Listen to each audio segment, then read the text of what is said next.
Hello friends, आज के इस वीडियो में हम पढ़ेंगे फाइनेंशियल मैनेजमेंट के मीनिंग के बारे में, उसकी डेफिनेशन, उसका role and objectives of financial management. So let's start financial management. देखिए, फाइनेंशियल मैनेजमेंट को समझने से पहले हमें समझना होगा कि बिजनेस फाइनेंस क्या होता है। देखिए, एक बिजनेस में पैसों की बहुत ज़्यादा ज़रूरत होती है, बहुत ज़्यादा मनी की रिक्वायरमेंट होती है। So money required for carrying out business activity is called business finance. इसका मतलब क्या हुआ कि भाई बिजनेस को चलाने के लिए बिजनेसमैन को पैसों की ज़रूरत होती है और उसी पैसे को हम बोलते हैं बिजनेस फाइनेंस। अब क्वेश्चन ये अराइज होता है कि वो पैसा किस लिए चाहिए बिजनेस को। सो बिजनेस में पैसा चाहिए बिजनेस को एस्टेब्लिश करने के लिए, बिजनेस को चलाने के लिए, बिजनेस को मॉडर्नाइज करने के लिए, बिजनेस को बढ़ाने के लिए, बिजनेस में जो एक्टिविटी की जा रही हैं उनको डाइवर्सिफाई करने के लिए। इसके अलावा हमें नई एसेट्स भी खरीदनी पड़ सकती है, चाहे वो टेंजिबल हो या इंटेंजिबल हो। इसके अलावा रनिंग डेली यानी कि जितने भी डे टू डे एक्सपेंसेस होते हैं, वेजेस पे करनी पड़ती है, सैलरी पे करनी पड़ती है, रॉ मटेरियल परचेज करना पड़ता है। तो इन सब काम के लिए एक बिजनेस को चाहिए क्या? फाइनेंस। तो इसी पैसे को हम क्या बोलते हैं? Business finance. अब क्वेश्चन ये अराइज होता है कि ये जो फाइनेंस बिजनेस में होता है या ये फाइनेंस जो बिजनेस को चाहिए होता है, इस फाइनेंस को हमें क्या करना होगा? कहीं ना कहीं से अरेंज करना होगा। इस फाइनेंस को हमें कहीं ना कहीं पर लगाना होगा, इस तरीके से लगाना होगा कि हमारा पैसा, बिजनेस का पैसा ग्रो करे। सो बिजनेस के फाइनेंस को मैनेज करने के लिए हमें ज़रूरत पड़ती है एक ऐसे कॉन्सेप्ट की जो कि हमारे बिजनेस के फाइनेंस को हमारे लिए ग्रो कराने में हेल्प करता है। तो एक नया कॉन्सेप्ट अराइज होता है इससे, जिसको हम बोलते हैं फाइनेंशियल मैनेजमेंट। सो अब समझ लेते हैं क्या कि फाइनेंशियल मैनेजमेंट आखिरकार क्या है। So financial management means estimating the required fund. भाई बिजनेस फाइनेंस चाहिए हमें, तो कितना बिजनेस फाइनेंस आपको चाहिए, वो फाइनेंस आप कहां से अरेंज करेंगे और उस फाइनेंस को आप कहां पर यूटिलाइज करेंगे। अब देखिए, आपको इस फंड को अरेंज भी करना है और इस फंड को आपको यूटिलाइज भी करना है, और ये सारा काम आपको मोस्ट प्रोडक्टिव मैनर में करना है, सो दैट आपका बिजनेस भी ग्रो करे और फाइनेंस भी ग्रो करे, पैसा भी ग्रो करे, और साथ ही साथ आपके जो शेयर होल्डर हैं उनको आपके इस पैसे से, यानी देखिए शेयर होल्डर ने पैसा बिजनेस में इन्वेस्ट किया है तो उनको जो प्रॉफिट है उसमें ज्यादा शेयर मिले। सो एक ऐसा मैनेजमेंट जो हेल्प करता है किस चीज में? रिक्वायर्ड फंड को एस्टिमेट करने में, रिक्वायर्ड फंड को अरेंज करने में, रिक्वायर्ड जो फंड है उसका यूटिलाइजेशन करने में, ताकि सरप्लस दिया जा सके, प्रॉफिट दिया जा सके, डिविडेंड दिया जा सके। किसको? अपने मालिकों को, अपने ऑनर को, अपने शेयर होल्डर को। सो ऐसे मैनेजमेंट को which is related with the business finance is called financial management. यानी सिंपल लैंग्वेज में अगर हम कहें तो बिजनेस फाइनेंस जो होता है, यानी बिजनेस में जो फाइनेंस होता है, जो फंड रिक्वायर्ड होता है, उसको अरेंज, उसको यूटिलाइज और मोस्ट प्रोडक्टिव मैनर में यूज करने वाला जो मैनेजमेंट होता है, उसी मैनेजमेंट को क्या बोलते हैं हम? Financial management. ओके, अब ये जो फाइनेंशियल मैनेजमेंट होता है, इस फाइनेंशियल मैनेजमेंट की कुछ डेफिनेशंस भी हैं। हम हॉवर्ड एंड उपटुड की डेफिनेशन को समझ लेते हैं पहले। देखिए इन्होंने क्या डेफिनेशन दी है। इनका कहना है financial management involves the application of general management principle to a particular financial operations. देखिए इनकी सिंपल लैंग्वेज में क्या डेफिनेशन है। इन्होंने कहा कि जो जनरल मैनेजमेंट के प्रिंसिपल्स होते हैं कि भाई किस तरीके से पैसे को मैनेज करना चाहिए, जो हमारा जनरल मैनेजमेंट है उसके जो प्रिंसिपल्स हैं, उन प्रिंसिपल्स को अगर हम फाइनेंशियल ऑपरेशंस करने के लिए अप्लाई कर देते हैं तो इसी एप्लीकेशन को हम क्या बोल देते हैं, फाइनेंशियल मैनेजमेंट। देखिए मैनेजमेंट क्या था, मैनेजमेंट होता है कि भाई आपको अपने बिजनेस की एक्टिविटी को मैनेज करना है, आपको दूसरों से काम करवाना है, इस तरीके से कराना है ताकि हमारे जो गोल हैं वो एफिशिएंटली और इफेक्टिवली अचीव हो जाएं। तो फाइनेंशियल मैनेजमेंट भी यही है। फाइनेंशियल मैनेजमेंट क्या है कि भाई हमें अपने फाइनेंस से रिलेटेड गोल को इस तरीके से पूरा करना है ताकि हमारा जो फाइनेंस है उसको हम अच्छे से अप्लाई कर पाएं, उसको ग्रो कर पाएं, और जो हमारे इन्वेस्टर हैं, हमारे जो मालिक हैं, उनको हम सही से डिविडेंड दे पाएं। सो जनरल मैनेजमेंट के प्रिंसिपल्स की एप्लीकेशन अगर फाइनेंस के लिए अप्लाई की जाती है तो ऐसे ही मैनेजमेंट को क्या बोलते हैं हम, फाइनेंशियल मैनेजमेंट। चलिए अब फाइनेंशियल मैनेजमेंट इंपॉर्टेंट है क्या, इसको भी समझ लेते हैं। इसको समझ लेते हैं हम रोल ऑफ फाइनेंशियल मैनेजमेंट से। हम इसको रोल ऑफ फाइनेंशियल मैनेजमेंट भी बोल सकते हैं, हम इसको इंपॉर्टेंस ऑफ फाइनेंशियल मैनेजमेंट भी कह सकते हैं। तो समझ लेते हैं कि फाइनेंशियल मैनेजमेंट का क्या रोल है एक बिजनेस के लिए। Number 1, size and composition of fix assets. देखिए बिजनेस में फिक्स एसेट्स आपको चाहिए।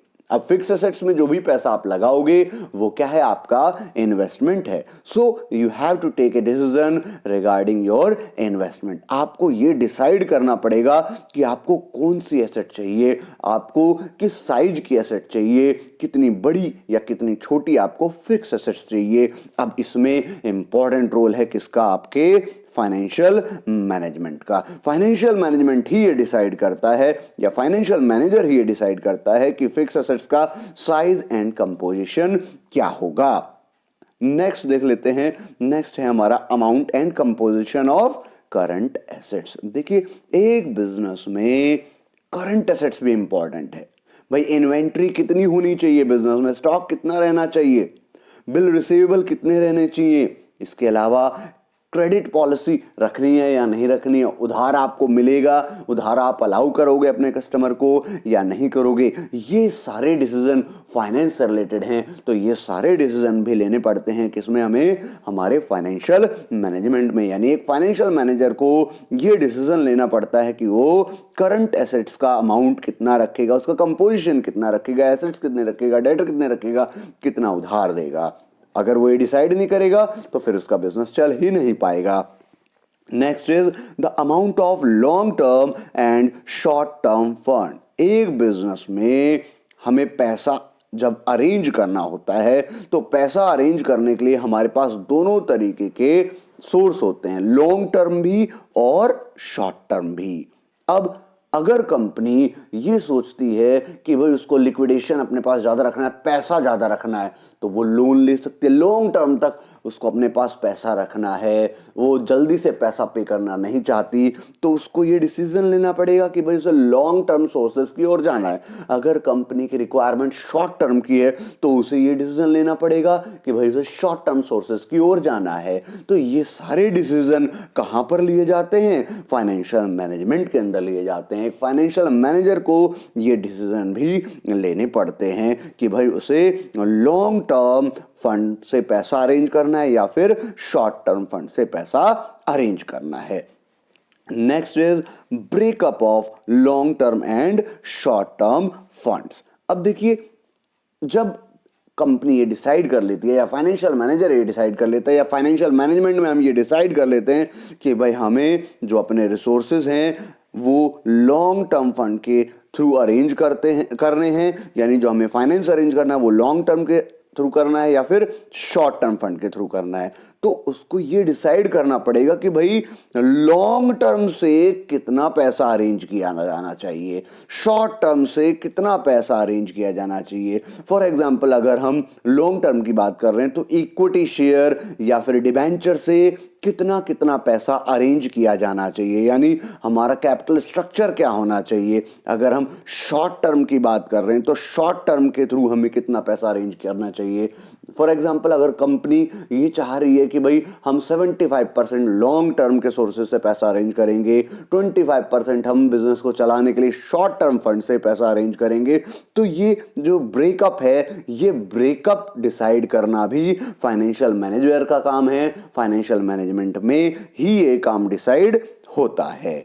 ओके, नेक्स्ट देख लेते हैं। नेक्स्ट है all items in profit and loss account. देखिए जितने भी item profit and loss account में होते हैं, for example depreciation, sale, interest, long term interest, जितने भी होते हैं हमारे लॉन्ग टर्म के जितने भी रिसोर्सेज होंगे जहां से हम फाइनेंस को अरेंज करेंगे, उन सबका इंटरेस्ट देना पड़ेगा। इक्विटी शेयर के थ्रू अगर आप पैसा अरेंज करोगे तो आपको डिविडेंड देना पड़ेगा, डिविडेंड आएगा प्रॉफिट एंड लॉस एप्रोप्रिएशन में। तो प्रॉफिट एंड लॉस और प्रॉफिट एंड लॉस एप्रोप्रिएशन की जितनी भी आइटम्स होती हैं, उन सब से रिलेटेड जो डिसीजन होते हैं वो भी एक फाइनेंशियल मैनेजर को ही लेने होते हैं। सो कंक्लूजन में हम कह सकते हैं कि जो फाइनेंशियल मैनेजमेंट है वो बहुत ही इंपॉर्टेंट रोल प्ले करता है। हम ये भी कह सकते हैं कि एक बिजनेस के सक्सेस और एक ऑर्गेनाइजेशन की फेलियर डिपेंड करती है फाइनेंशियल मैनेजमेंट के डिसीजन के ऊपर।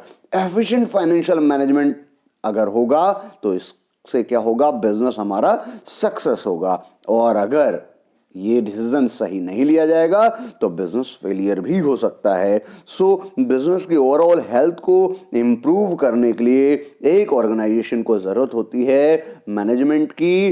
कौन से मैनेजमेंट की? फाइनेंशियल मैनेजमेंट की। सो ये थे इंपॉर्टेंट रोल किसका? हमारे फाइनेंशियल मैनेजर का या फिर फाइनेंशियल मैनेजमेंट का।